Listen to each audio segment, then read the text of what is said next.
Cantiknya pensel warna ni, tapi duit saya tak cukup. Berapa harganya? RM10. Saya cuma ada RM4.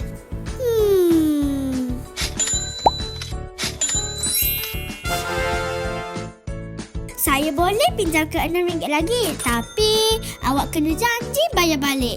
Saya janji, saya boleh bayar RM2 seminggu dari duit allowance sampai cukup.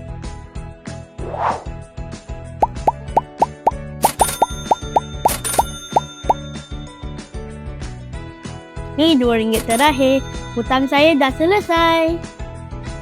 Terima kasih. Awak memang bertanggungjawab. Kalau pinjam, jangan lupa bayar balik.